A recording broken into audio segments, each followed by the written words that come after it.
성도 여러분 안녕하십니까? 네. 우리 앞뒤 좌우 성도님들하고 좀 인사 좀 하실까요?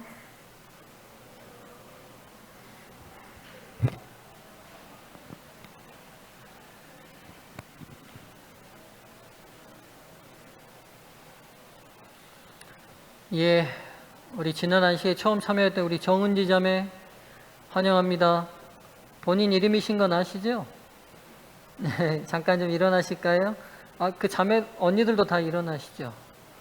예, 본래 이제 언니 두 분이 저희 교회 성도셨는데 이제 막내 여동생까지 이제 지난 안식에 함께 왔었는데 2층에 있어서 우리 성도님들 얼굴을 못 뵀던 것 같아요. 예, 정은이 자매 진심으로 환영합니다. 여러분 인사할 때 뜨겁게 박수로 환영해 주시면 좋겠습니다.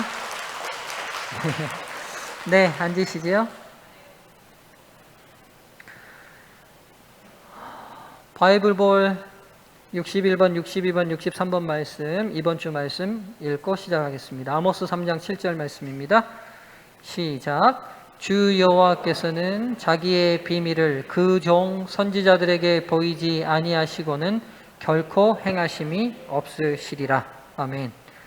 요엘 2장 28절 말씀입니다. 시작. 그 후에 내가 내 신을 만민에게 부어주리니 너희 자녀들이 장래일을 말할 것이며 너희 늙은이는 꿈을 꾸며 너희 젊은이는 이상을 볼 것이며. 아멘. 역대하 20장 20절 말씀입니다. 시작. 너희는 너희 하나님 여호와를 신뢰하라. 그리하면 견고히 서리라. 그 선지자를 신뢰하라. 그리하면 형통하리라. 아멘. 오늘의 말씀의 주제는 인생이 경랑에 휩싸일 때라는 제목으로 말씀을 전하겠습니다. 본문의 말씀은 인류가 최초에 범죄하여 그들의 삶이 경랑으로 들어갔을 때의 장면으로 오늘의 말씀을 보도록 하겠습니다. 창세기 3장 7절부터 13절에 있는 말씀입니다. 제가 봉독합니다. 이에 그들의 눈이 밝아져 자기들이 벗은 줄을 알고 무화과 나무 잎을 엮어 치마로 삼았더라. 무슨 장면인지 이해되시죠? 하나님께서 먹으면 죽겠다는 선악과의 열매를 먹고 난 다음에 인간들의 마음속에 일어나는 변화들입니다. 그들이 그날 바람이 불 때에 동산에 거니시는 여호와 하나님의 소리를 듣고 아담과 그의 아내가 여호와 하나님의 낯을 피하여 동산나무 사이에 숨은지라. 여호와 하나님이 아담을 부르시며 그에게 이르시되 내가 어디 있느냐? 이르시되 내가 동산에서 하나님의 소리를 듣고 내가 벗었으므로 두려워하여 숨었나이다. 이르시되 누가 너의 벗었음을 내게 알렸느냐? 내가 내게 먹지 말라 명한 그 나무의 열매를 내가 먹었느냐? 아담이 이르되 하나님이 주셔서 나와 함께 있게 하신 여자 그가 그 나무 열매를 내게 주므로 내가 먹었나이다. 여호와 하나님이 여자에게 이르시되 내가 어찌하여 이렇게 하였느냐? 여자가 이르되 뱀이 나를 깨므로 내가 먹었나이다. 인류에게 죄가 시작되는 이 장면은 다각도로 우리가 이해해야 될 많은 내용이 포함되어 있습니다. 그러나 오늘 저는 말씀의 초점을 범죄한 이후에 이 인간들이 당면한 심리의 마음과 심리의 여러 상황들을 통해 우리의 인생의 경랑들을 만났을 때 우리가 느끼게 되는 마음들, 그 원인들이 어디에 있고 어떻게 해결해야 되는지 초점을 맞춰서 말씀을 보도록 하겠습니다. 범죄한 이후 아담과 하와의 마음의 상태들을 좀 정리해 보죠. 먼저 첫 번째, 제일 먼저 그들에게 나타난 게 수치심입니다. 그들이 선악과를 먹자마자 그들이 뭘 깨달았어요? 그들이 벗은 걸 알고 그들의 부끄러움을 가리기 위해 최초의 옷을 해 입었는데 뭘로 옷을 해 입었습니까? 무화과나무 잎으로 옷을 해 입었습니다. 부끄러움. 우리가 죄 지면 바로 나타나는 첫 번째 증상이 수치심이죠. 두 번째는 도피와 은폐가 나타나요. 그들이 부끄러움을 깨닫고 난 다음에 나무숲 사이로 숨어 들어갑니다. 그리고 나뭇잎으로 그들의 몸 전체를 다 가리고 찾아오신 하나님 자체가 하나님이 그들을 발견하지 못하도록 그들이 도피하고 은폐합니다. 10절에 보면 그들이 한 행위에 대한 두려움에 휩싸입니다. 그리고 하나님 자체를 왜곡하게 됩니다. 자세한 것은 뒷부분에 제가 설명드릴게요.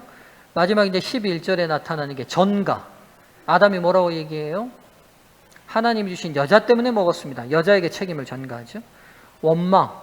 그 여자를 하나님이 주셨어요. 하나님을 향한 원망을 하고 그들의 한 행동에 대한 합리화, 그리고 결정적으로는 본인만 보호하려는 보호 본능인 이기심이 작동합니다. 자, 여러분 가만 보시면 수치심, 도피와 은폐, 두려움, 왜곡, 전가, 원망, 합리화, 이기심, 이 모든 것들이요, 우리 인생에서 어려움을 만났을 때 우리 마음의 내면에 일어나는 여러 상황들을 그대로 보여주고 있습니다. 인생의 풍랑과 경랑이 일어날 때 우리의 심리, 우리의 마음의 상태에서 일어나는 이런 증상들은 태초에 아담과 하와가 범죄하면서 일어났던 마음의 증상들이 그대로 우리에게 유전되어 온 것이죠. 하나하나 좀 살펴보죠. 수치심. 하나님께서 주신 사랑과 신뢰에 대해 그들이 잘못된 행동과 잘못된 선택을 한 것에 대한 자신들에 대한 부끄러움이죠. 그렇죠? 우리가 어떤 선택을 잘못했을 때 나타나는 첫 번째 증상이 뭐냐면 부끄러움이에요. 내가 확신 있게 생각하고 선택했는데 알고 보니까 틀렸어요. 그러면 무슨 생각이 먼저 들어요? 부끄럽죠. 부끄럽죠. 지난주에 일요일 날 제가 순천에 있을 때 목회했던 한 장로님 부부의 둘째 아들이 결혼한다고 해서 우리 안사람이랑 둘이 이제 결혼식에 참석을 하게 됐어요. 근데 결혼식이 11시예요. 그래서 제가 일찍 챙겨서 나오고 목회실로 오면서 우리 은희 엄마한테 11시 20분까지는 목회실로 오세요. 가는 길에 한 20분 걸릴 테고 인사하고 그러면 11시 20분 정도면 출발하면 딱 맞을 것 같아요. 대답을 해요. 그래서 이제 그런 줄 알았는데 20분이 지나고 30분이 돼도 안 나타나요. 그래서 이게 30분쯤에는 오면 그래도 좀 빨리 가면 괜찮을 것 같은데, 근데 40분이 돼도 안 나타나. 그래서 제가 이제 사택으로 쫓아갔어요. 그래가지고 가지 맙시다 내가 그랬어요. 어차피 부조하고 끝냅시다 내가 그랬더니만 언니 엄마가 그래도 가야지 하고 이제 나왔는데, 이제 제 마음에 이제 불편함이 있어요. 내가 분명히 챙기라고 하고 아침에도 좀 일찍 챙기라고 분명히 말했는데, 그래가지고 이제 막 말은 안 하고 입은 다무고 막 차를 막 사정없이 빨리 몰았죠. 그래가지고 딱 가서 드디어 이제 들어갔는데 이상하게 하객이 아무도 없어요. 그 혼주들만 계시고. 그래서 이제 반갑게 인사를 했는데 보니까 예식이 11시 반이에요. 11시 반인 거예요. 그래서 제가 그걸 딱 아는 순간 제 마음에 누가 안 가르쳐줘도 부끄러움이 딱 밀려오는 거예요. 이렇게 안 해도 될 뻔했는데 우리 안사람에게 괜히 아침부터 불편함을 준 제 자신이 부끄럽더라고요. 여러분 어떠세요? 그렇죠? 우리가 잘못했고 잘못 선택했다는 걸 딱 아는 순간 우리 마음에 이는 첫 번째 감정이 뭐냐면 부끄러움이에요. 이게 이제 좀 더 심해지면 도피와 은폐로 나타납니다. 아담과 하와도 마찬가지였어요. 그런 상황으로부터 벗어나고 싶고 감추고 싶어요. 그래서 그 자리를 이탈하거나 본인을 가릴 수 있는 뭐 다른 상황들이 있으면 은폐하고 은폐합니다. 이게 이제 좀 더 심해지면 두려움과 왜곡이 일어납니다. 사랑과 신뢰에 대한 반역에 따른 결과가 있어요. 하나님께서 먹으면 죽겠다고 하셨거든요. 그 죽음이 닥치면 어떨까? 두려움이 있죠. 또 하나, 사랑이신 하나님이 나를 버리시면 어떨까 하는 두려움. 그리고 이 두려움이 왜곡으로 발전합니다. 자 보세요. 아담과 하와가 범죄하기 전까지 하나님께서 찾아오실 때 아담과 하와가 숨었어요? 숨지 않았어요. 근데 범죄한 이후에 이제는 숨게 됩니다. 그러면 범죄하기 전 하나님과 범죄한 이후의 하나님은 그 하나님이 달라지셨나요? 동일한 하나님이세요. 뭐가 달라졌죠? 그 하나님에 대한 왜곡적 시각이 생긴 거예요. 가령 예를 들면 우리 애들이 잘못을 해서 잘못을 했다는 걸 자각하고 깨닫는 순간 내가 손을 이렇게 들었다고 칩시다. 그럼 애들이 어떻게 반응할 것 같아요? 맞아본 경험 없어요? 여러분? 애들이 잘못을 한 걸 알아요. 근데 내가 손을 이렇게 들었어요. 그럼 우리 아들이나 우리 딸이 어떻게 할 것 같습니까? 예? 문혁 형제 어떻게 할 것 같아요? 애들이 반응이 그 순간 반사적으로 말하지 않아도 피하려고 하거나 뭐 이렇게 머리를 감싸거나 이러지 않겠어요? 이렇게 하는 순간. 근데 나는 실은 위에 있는 물건을 꺼내려고 손을 들었던 거죠. 이렇게 하는 순간 그럼 뭐가 생긴 거죠? 왜곡이 생긴 거예요. 내 심리와 관계없이 나와 관계없이 이 아이의 마음속에 나를 보는 왜곡이 생긴 거죠. 아담과 하와도 마찬가지예요.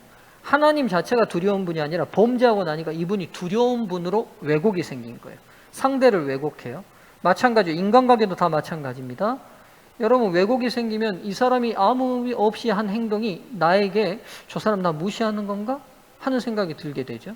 왜곡이 생겨요. 그리고 더 심해지면 이제 전가합니다. 이런 상황을 만든 내 책임을 회피하기 위해 다른 사람에게 책임을 돌리죠. 지금 아담이 뭐라고 얘기하냐면요. 하나님이 주신 이 여자 때문에 먹었어요. 이래버려요. 이 결정적인 순간에. 이 이후로 인류는 절대로 부부싸움을 해도 남자가 이길 수 없는 패배를 이미 여기서 결정한 거예요. 네. 여러분, 아담이 이때 뭐라고 했어야 되냐면, 하나님, 이 여자의 잘못이 아니고 제가 잘못한 것이니 하나님께서 정하신 벌은 제가 받고 이 여자는 살려주십시오라고 이렇게 말했다면 지금쯤 남자들이 좀 기가 살았을 텐데, 이때 아유, 아담이 하나님 이 여자 때문에 먹었어요 이런 바람에 아무리 남자들이 큰 소리 쳐도 집에 들어가면 여자에게 이게 약해지는 이유가 아담과 하와의 이 관계가 이미 이때 설정돼 버렸어요. 전가하죠. 다른 사람에게 책임을 돌립니다. 그리고 이제는 원망으로 발전해요. 아담이 한 말 잘 들어보세요. 이 여자 때문에 먹었습니다. 이렇게 끝나지 않아요. 누가 주신? 하나님이 주신. 그러니까 하나님이 중매 잘못 쓴 이 여자 때문에.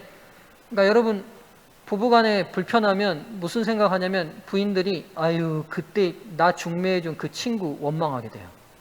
그렇죠? 그때 우리 친정 엄마가 시집 이 집으로 안 가라고 가지 말라고만 말 안 했어도 내가 이렇게 고생 안 할 텐데 원망하게 됩니다. 그리고 이제 나아가서는 합리화해요. 나는 그럴 수밖에 없었으면 누구라도 그럴 수밖에 없었을 것이라는 내 죄에 대해서 합리화합니다. 이거 참 무서운 관계예요. 그 다음에 이 합리화는 근본적으로 이기심 때문에 생겨요. 이기심은 위기 상황 속에서 누구만 보호하겠다는 거죠? 나만 보호하겠다는 거예요. 즉, 여러분 삶 가운데 지금 마음이 편탄하지 않거나 여러분 인생에 경랑이 있다면 이 감정들이 복합적으로 일어나고 있는 거예요. 복합적으로. 자, 인생을 경락에 빠뜨리는 우리의 마음의 상태들, 수치심, 도피와 은폐, 두려움, 왜곡, 전가, 원망, 합리화, 이기심, 이런 모든 이 복합적인 감정들이 일어난 근본적 원인이 뭐냐면 사랑과 생명으로부터 연결된 하나님과의 관계가 단절될 때 가져온 결과예요. 그러니까 여러분, 원인을 정확히 알아야 해결할 수 있거든요. 그러니까 우리 안에 막연한 두려움, 걱정, 불평, 불만, 수치심, 부끄러움, 누군가에 대한 원망, 누군가에 대한 책임 회피, 내 잘못에 대한 합리화, 또한 나밖에 모르는 이기심, 이런 감정들이 여러분과 제 인생에 경랑을 만드는, 불편함을 만드는 것들이거든요. 편안함을 뺏는 것들이에요. 이런 것들의 근본 원인이 진짜 누구 때문이 아니라는 거예요. 근본적으로 우리에게 사랑과 생명을 공급해 주시는 하나님과의 관계가 단절됐기 때문에 생기는 문제라는 거예요. 예, 원인을 정확히 아셔야 돼요. 그럼 여러분, 오늘 이제 설교의 핵심으로 들어갑니다. 사랑과 생명의 근원이신 하나님과의 관계의 단절이 아담과 하와에게 어떻게 시작됐냐는 거예요. 어디서 시작됐어요? 어디서부터? 왜 하나님과 우리 안에 인생의 경랑 가운데 빠지는 아주 어려운 상황들은 하나님과의 관계의 단절에서 오는 건데, 그 관계의 단절을 만든 근본적 원인적 행동이 뭐에서부터 시작됐냐는 거예요. 아담과 하와가 도대체 뭘 잘못한 거죠? 어디서부터 문제가 꼬인 거예요? 어디서부터 그 문제의 시초가 됐어요? 뭐가 문제입니까? 몇 분들하고 상의하시면 좋겠어요? 1분 드리겠습니다.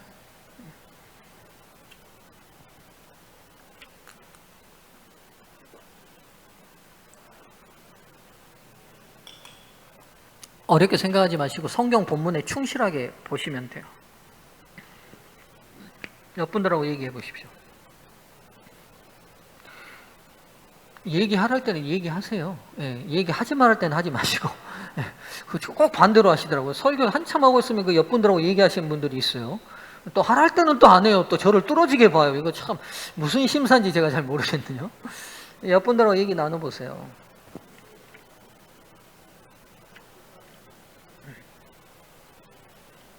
얘기 안 하는 건 나름 답을 다 가졌다는 것이니까 제가 그럼 질문을 드려보겠습니다.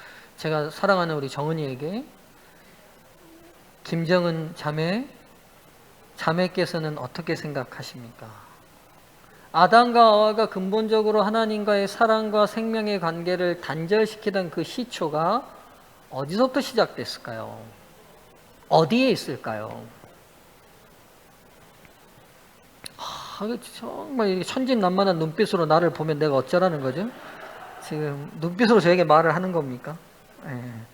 알겠습니다. 그런 것 같습니다. 예. 이몽란 집사님. 예. 생명이 연결되어 있는 딸이 대답을 못했으니까 집사님께서. 집사님, 원인이 어디에 있을까요?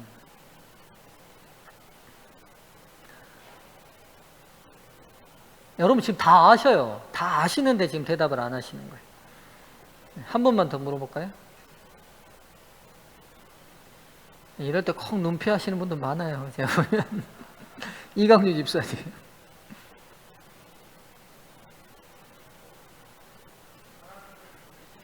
하나님을 의심했어요. 그렇죠. 다 비슷한 관계예요. 하나님을 의심하고 끝났어요? 그러면요. 네? 말씀을 신뢰하지 않고, 그러니까 말씀을 신뢰는 안 할 수 있어요. 그러면 말씀을 신뢰하고 그냥 멈췄냐고요? 아니면 그 다음 어떤 행동이 있었어요?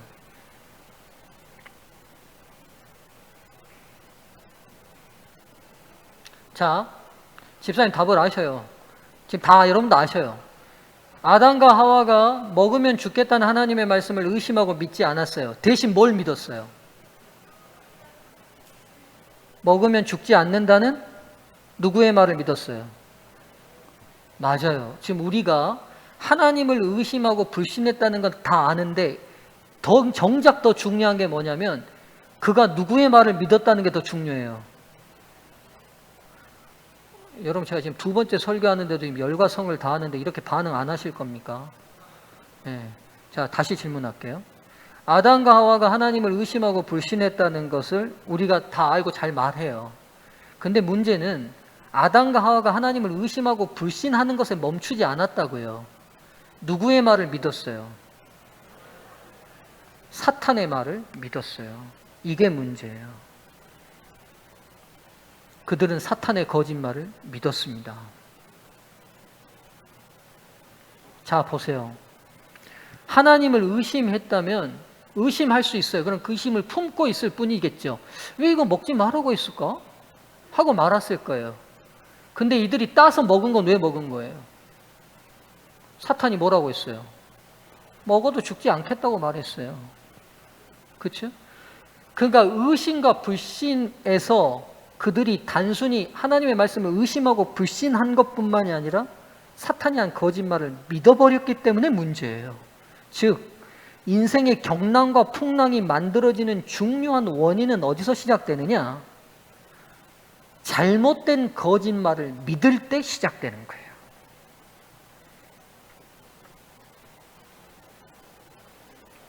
이 예화를 드는 게 좀 그런데요. 이제 수년이 지났으니까 제가 청소년부장 시절에 한 삼육학교에 기도주일 강사를 부탁받아가지고 여기 호남은 아니에요. 먼 지역이었어요. 먼 지역으로 떠나서 이제 한 주 동안 여러분 기도주일 아시죠? 삼육학교에서 하는 일종의 전도의 주간이에요. 학생들 전체를 대상으로 하는. 그래서 이제 그 기도 주간이 되면 아이들이 전체 강당에 모여서 강사님의 말씀을 일주일 내내 듣는 거거든요. 근데 제가 목요일 날 말씀을 막 전하는데 이제 아이들이 이렇게 중학생 아이들이 쭉 앉아 있는데 2층에 한 아이가 따로 앉아 있고 그 옆에 엄마 같은 분이 앉아 계세요. 그래서 이상하다. 기도주일에 부모가 오지 않거든요. 그리고 그 아이는 자기 자리에 왜 안 앉고 저기 앉았을까? 제가 일단 이상하다고 생각하고 일단 설교를 마쳤어요. 마치고 내려오는데 교목실에 들어갔더니 교목 목사님이 목사님 그 목사님하고 상담을 받기를 원하는 분들이 있다고 그래서 들어오는데 보니까 그분들이에요. 그 엄마와 그 아이예요. 근데 이 아이가 지금 정상적으로 교실에 들어가지 않고 있어요. 않고 있고 어제도 죽고 싶어서 자살하려고 동호대교를 혼자 걸어갔다 왔다는 거예요. 빠져 죽고 싶어서. 그래서 제가 이 아이하고 대화를 시작해 봤어요. 그래, 너 왜 이렇게 죽고 싶은 생각이 드니? 그리고 여러 번 지 나름대로 죽고 싶은 자살 시도를 했어요. 중학교 2학년짜리가. 왜 그러니? 이렇게 했더니만 원인의 시작이 어디로 돌아가느냐? 한두 달 전쯤에 같은 반 아이들하고 막 장난치고 놀다가 한 애가 이렇게 말했어요. 읽어보세요. 넌 쓸모없는 놈이야. 이렇게 말했어요. 여러분 친구들 사이에 뭐 더 심한 욕도 하고 할 수 있는데 문제는 뭐냐면 이 아이가 이 말을 믿는 거예요. 자기가 쓸모없으니까 살아야 돼요, 죽어야 돼요. 그렇죠? 참 안타까웠어요. 이 잘못된 말을 진실이 아니에요. 이 아이가 왜 쓸모없겠어요? 뭐 다른 사람이 아무리 쓸모없다 봐도 그 부모의 눈으로 볼 때는 둘도 없이 귀한 아이고 가치 있는 아이인데, 친구가 그냥 무심코 했던, 그래서 친구들이 사과했고 소용이 없고 그 교실에 들어가기도 싫고 그 말한 친구를 죽여버릴 만큼 밉고, 정상적인 수업이 안 되는 거예요. 이 아이가 왜 교실을 못 들어가요? 여러분, 지금 제가 제 입으로 이런 말씀 자꾸 드려서 죄송하지만 제가 늘 중요한 설교를 합니다만 진짜 중요한 설교를 또 하고 있어요. 우리 심리 안에, 우리의 삶 가운데 일어나는 많은 인생의 많은 경랑과 문제들, 내 불안과 평안을 뺏는 많은 요소들의 근본 요인은 어떤 외부적이나 문제가 아니라 내가 믿고 있는 잘못된 거짓말의 근거가 있을 가능성이 거의 99.9%예요. 아시겠어요? 우리가 오늘 왜 하나님의 말씀을 듣고 성경을 진리라고 하고 갖고 붙들고 읽고 외우는지 아세요? 사탄이 쓰는 가장 강력한 전략이 사람들에게 거짓을 믿게 하는 거예요. 거짓을 믿게 하면 사람은 무너뜨릴 수 있어요. 가령 남자는 도둑이야, 남자는 믿을 수 없어 라는 믿음을 가지고 있는 여자가 평생 행복하게 살 수 있을 것 같아요? 남편하고? 절대로 그럴 수 없어요. 아무리 이 남편이 행복한 조건을, 행복한 하을 만들어줘도 이 여자의 근본적 믿음이 바뀌지 않는 이상 그 행복한 조건은 다 사기치기 위한 조건으로밖에 이 여자에게는 안 보여요.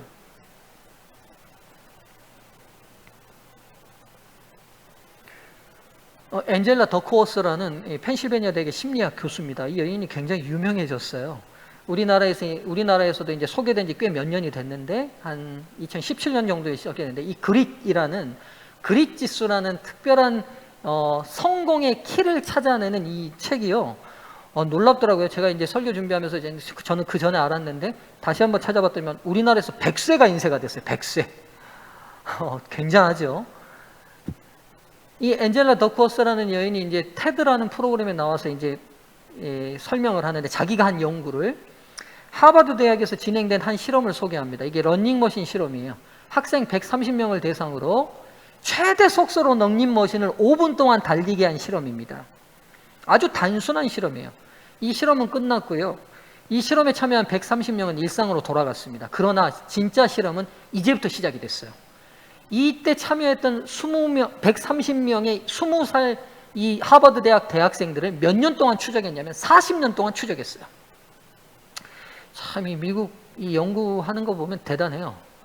40년이 흐른 다음에 이분들의 60세가 됐을 때 이들의 직업, 연봉, 만족도 눈에 띄게 높은 사람들이 생겨났겠잖아요. 이 130명 중에. 그리고 그들의 공통점을 찾기 시작했어요. 재능 때문일까? 남들보다 IQ가 높아서일까? 부모의 배경이 좋아서일까? 이런 추측들을 가지고 다 해석을 해봤는데요. 아니에요. 이들의 공통점이 딱 하나예요. 그릿이라는 점수예요. 이 그릿은 이 여자 교수님이 만든 점수인데 쉽게 설명하면 이거예요. 최고 속도로 러닝머신을 달리다 보니까 1분이 안 돼서 사람들이 어떻게 했어요? 이 130명이 아무리 젊어도 헉헉헉헉 하겠잖아요. 헉헉헉헉 할 때에 그 다음 그들이 최고치의 한계가 왔을 때 그 다음 행동을 본 거예요. 그래도 그들이 한두 발 더 떼려고 애를 썼던 사람들, 이 투지, 열정을 점수화시킨 게 그릿이에요. 제가 이제 쉽게 설명드렸어요. 성공하고 행복도가 높은 사람들은 이게 다 높은 거예요. 재능이 있거나 IQ가 높거나 가정 배경이 아무 관계가 없더라고요. 성공과 행복에 있어서. 성공과 행복에서 진짜 관계가 뭐냐면 자신의 한계에 왔지만 그래도 한 발짝 두 발짝 더 떼보려는 투지와 열정이더라는 거예요. 그래서 이 그릿이라는 단어 자체가요, 이 모래 알갱이 이런 뜻이거든요. 근데 투지라는 뜻이 있어요. 그래서 이 글자 하나하나를 따서 진짜 성공에 필요한 것이 뭔지를 하나하나 설명해서 이걸 하나의 체계로 만든 분이에요. 그래서 이 여인이 다 넘어갈게요. 제가 설명을 다 드렸어요. 더 중요한 것은 이 실험을요, 하버드생 130명으로 끝나지 않았고요. 미국의 육군사관생도, 초임교사, 세일즈맨, 처음 시작했던 이 사람들, 각계각층의 분야의 사람들을 다 이 실험을 해가지고 조사했는데 다 적용돼요. 그릿 지수가 높은 사람들이 행복도도 높고 성공하더라는 거예요. 이 여인이요, 이 연구를 10년간 진행해서 만든 이 그릿이라는 개념 때문에 43살 때 전 세계 20명 천재들에게만 준다는 메가더상을 수상하게 됩니다. 그러니까 이 여인이 학적으로 성공하게 돼요. 제가 지금 말씀드리는 건 여러분 열심히 살라고 이 말 하려는 게 아니에요.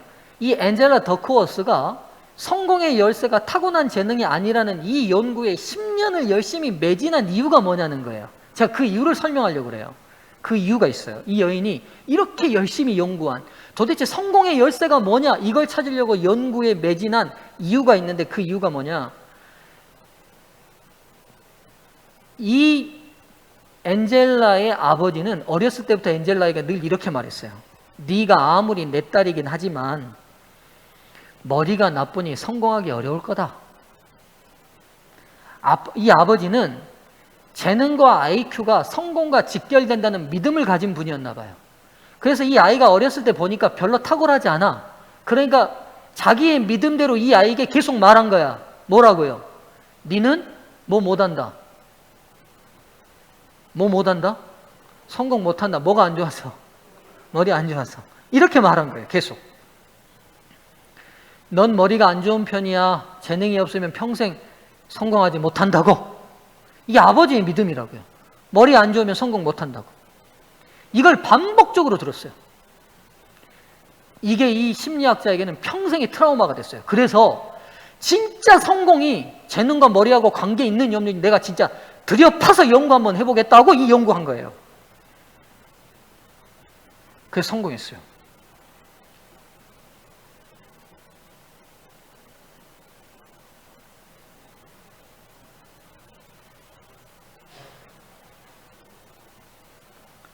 제가 이 말씀을 드리고 싶어서 이 연구를 말하는 거예요.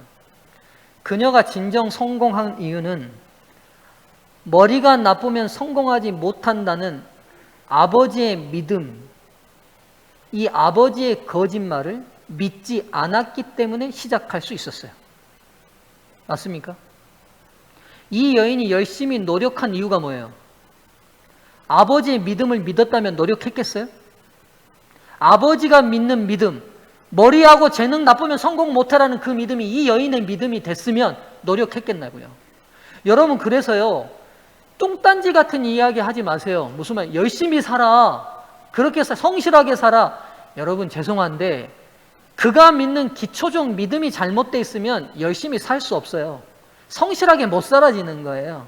내가 여러분 뭔가 좀 문제가 있으면요, 그 문제를 바꾸려고 생각하지 말고 그 문제를 만들어내는 잘못된 믿음을 찾으셔야 돼요. 그리고 그게 깨져야 돼요. 제가 많은 신앙인들과 목회를 하면서 많은 사람을 대해보면 인생의 경랑과 풍랑에 많은 문제를 만나는 사람들은 시련이 엄청 커서 만나는 게 아니에요. 잘못된 믿음으로 스스로 경랑과 풍랑을 만들고 있는 거예요. 그래서 제가 많이 상담할 때 잘못된 믿음을 깨주려고 해요. 진리가 그게 아니라고 말해주고 싶은데 고집이 또 겁나게 세요. 그런 분들은.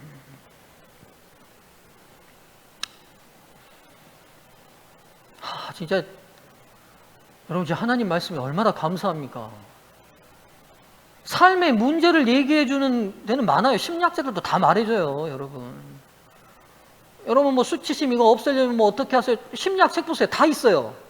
근데 여러분, 그렇게 해가지고 진짜 해결이 안 돼요. 제가 그러니까 성경으로 돌아가서 다시 말하는 거예요. 왜냐하면 문제는 정확히 알아요. 근데 그 문제가 어디서 시작됐고 그 원인이 어디에 있는지를 진짜 하나님의 말씀이니까 우리에게 보여주셔요. 얼마나 감사합니까?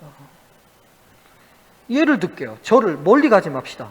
제가 이제 우리 가끔 뭐 자주 하지 않지만 우리 안사람을 도와서 청소도 해주고 설거지도 해줘요. 근데 그렇게 해주고도 어떨 때는 불편할 때가 있어요. 이런 거. 그래서 제가 생각해 봤어요. 왜 해주고도 불편할까? 내 안에 무슨 믿음이 있냐면 이런 일은 누가 해야 된다는 믿음이 있어요? 맞아요. 알기는 진짜 잘하시네요. 맞잖아요. 제가 원인을 찾아봤어요. 아니, 기쁘게 도와주면 그리스도인이 도와줘야 하잖아요. 아내를 행복하게 해줘야 되잖아요. 그래서 기쁘게 설거지도 도와주고 청소도 도와주고 식사도 도와주면 그걸로 기쁘고 행복하고 끝나야 되는데, 해주고 나서도 또 어깨가 으쓱해지거나, 나 괜찮은 남편이야, 막 이런 생각이 들어요, 저한테. 그럼 제가 가만히 생각했어요. 왜 나에게 이런 마음이 들지? 파고 들어가 보니까 유교적 믿음이 저한테 있더라고요. 가부장적인 믿음이 있어요. 나는 바깥 사람, 당신은 안 사람. 그러니까 내가 이걸 해주는 건 내가 당신한테 은혜를 베푸는 거지 같이 해야 될 당연한 의무를 하고 있는 게 아니야. 내가 이렇게 생각하더라고요. 지금도 아직 깨지지는 않았어요. 그러나 원인은 알았어요. 문제가 뭐예요? 이 일은 여자가 할 일, 내가 할 일이 아니야 라는 그 믿음이 만들었다고요. 김경기 집사님 왜 그렇게 좋아하세요? 뭐 좋아할 일이 있으세요? 막 두 분이 되게 많이 웃으시네. 내 얘기다 이러니까 그러신가 보죠?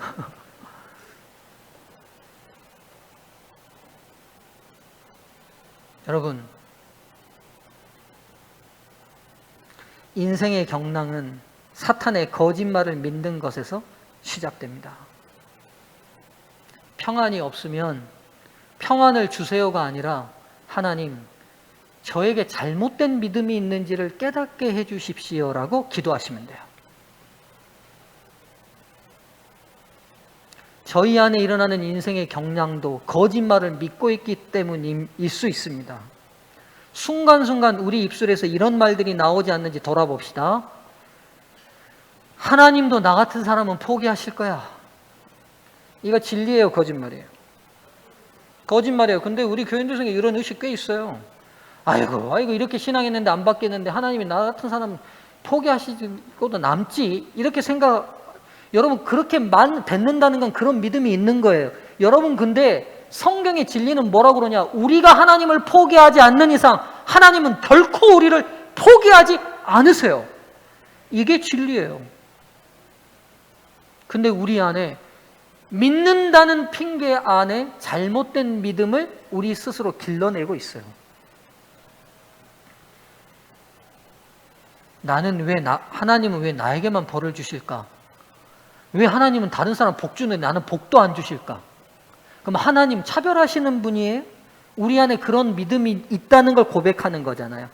왜 김태령 장로님이 저렇게 자식들도 잘 되고 복도 많이 받으시는데 나는 안 될까? 하나님 왜 저 장로님만 사랑하시고 나는 안 사랑하시지? 우리 안에 이런 마음요, 제가 방문해서 깊이 대답하면 있어요. 그럼 하나님 차별하셔요? 아니요. 하나님은요, 우리 각자에게 가장 좋은 것 주시기를 기뻐하시는 분이세요. 이게 진리예요. 근데 우리 눈앞에 보이는 것들을 가지고 사단이 끊임없이 거짓말을 믿도록 심고 있는 거예요. 나 이러다가 구원받을 수 있을까?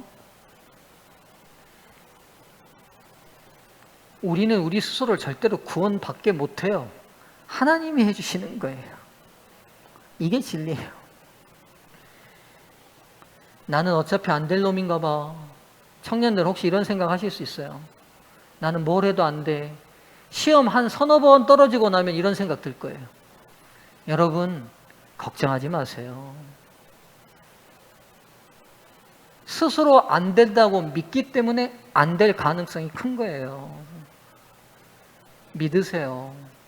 하나님은 여러분의 인생에 대한 계획을 가지고 계세요.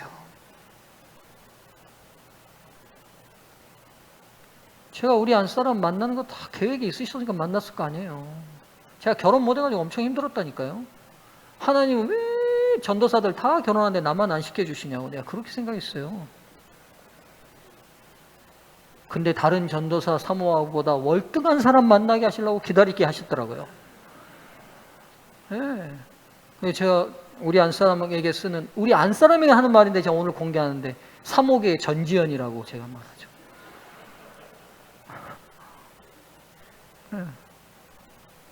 저에 대한 계획이 있으셨어요.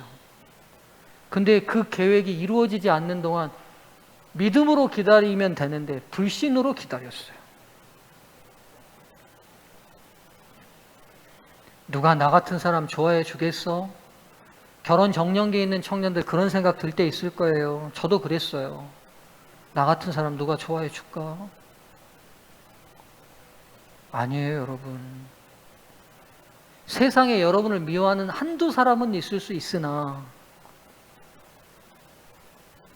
온 우주이신 하나님은 본인 아들을 버렸을 만큼 사랑해요. 여러분을. 이게 진리예요. 돈이 최고야. 돈이 있어야 행복하지. 돈 있으면 좋지요.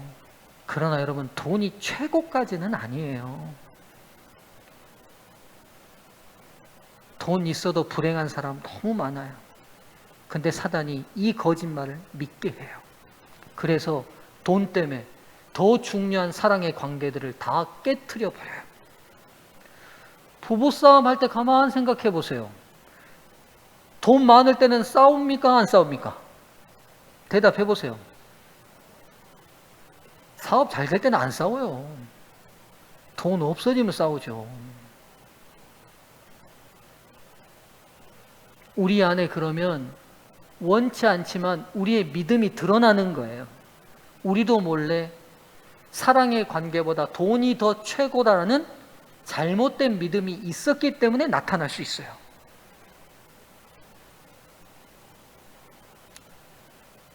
오늘 제 설교의 요지를 화인 여사께서 정확히 기록해 놓으셨어요.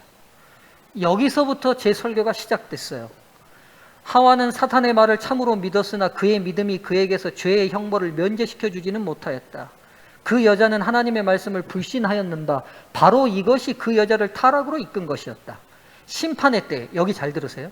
사람들은 그들이 거짓말을 양심적으로 믿었기 때문이 아니라 진리를 믿지 아니하였기 때문에, 진리가 무엇인지 배울 기회를 등한히 하였기 때문에 정죄를 받을 것이다. 여러분, 믿음이 없어서 망하는 사람은 아무도 없을 거예요. 우리보다 더 뛰어난 믿음을 가졌으나 진리를 믿지 않았기 때문에 망할 거예요.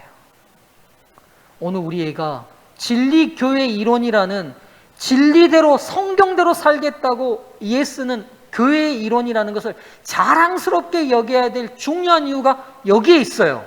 비록 진리대로 못 산다 할지라도 적어도 재림교회가 걸어온 길은 성경대로, 말씀대로.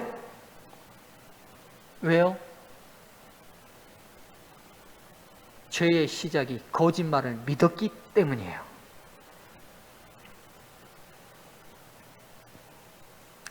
사탄의 공작과 방법은 아담 시대 이후로 지금까지 변치 않습니다. 아담의 시대부터 현대 이르기까지 사단은 이런 방식으로 공작해 왔으며 그는 그것으로 크게 성공하였다. 그게 뭐냐? 그는 하나님의 사랑을 불신하고 그분의 지혜를 의심하도록 사람들을 유혹한다. 하나님이 여러분을 사랑하지 않는다고 믿게 하고 여러분의 삶을 향한 하나님의 계획이 없다고 믿게 하는 것, 이게 사탄이 성공한 전략이 돼요.